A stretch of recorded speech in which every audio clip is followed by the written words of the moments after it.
The Vietnamese beer market is becoming more and more important for Carlsberg.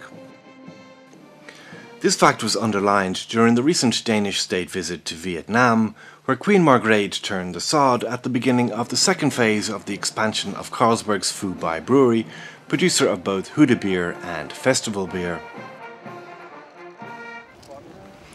As a part of the same visit, Crown Prince Frederik also visited the Habeco Brewery in the capital, Hanoi. Habeco, better known as Hanoi Beer, is the second largest brewery group in Vietnam. In 2007, Carlsberg and Habeco joined forces, with Carlsberg working as a strategic advisor to the Vietnamese group. The Habeco Group operates 27 sub-breweries throughout Vietnam.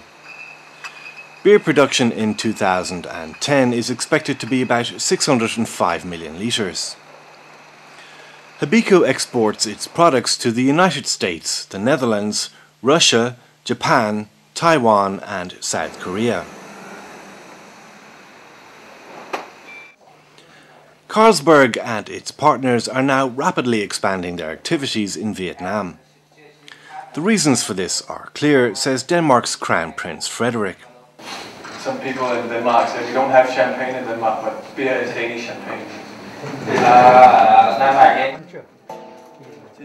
After meeting with the management of the brewery, the Crown Prince was presented with the gift of a golden Vietnamese drum.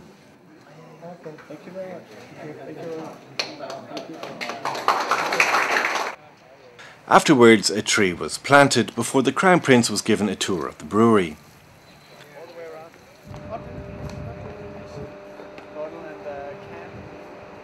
His Majesty showed a keen interest, here inspecting one of the newly installed bottling machines. The trip ended with a well-deserved pint of beer, where the Crown Prince picked up his first words of Vietnamese. What do you say in Vietnamese when you say?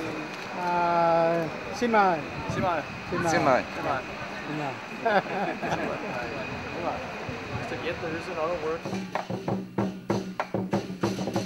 The following day, Her Majesty Queen Margrethe and Prince Consort Henrik visited the ancient imperial city of Hue. There the Queen turned the sod at a new extension to Carlsberg's Phu Bai Brewery. The Queen wasn't afraid to get her hands dirty, here showing her delighted audience that she can handle a shovel. Later, Her Majesty was presented with traditional Vietnamese gifts, including this magnificent embroidery. Time then for a pint of ice-cold beer, which was warmly welcomed by the happy royals.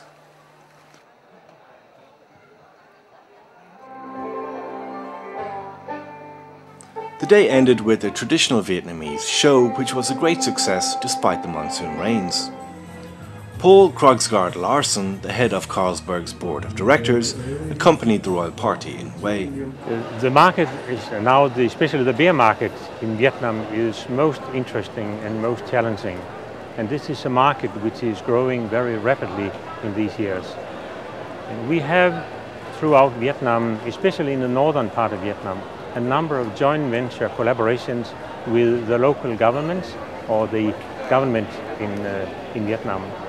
And we very much appreciate these collaborations because it is a challenge to us to develop this special form of collaboration and building up confidence with these authorities, so that when these authorities are willing to open the market for private capital, we are there, we have the experience to work in the field, and then we are ready to go in.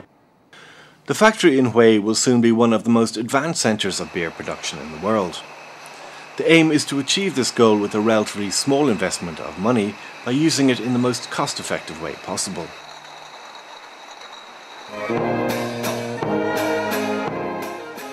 In light of the great success of the royal visit, confidence is high that future relations between Denmark and Vietnam will continue to go from strength to strength. With that in mind, Carlsberg's recent investments in Vietnam's brewing sector mark an important new milestone.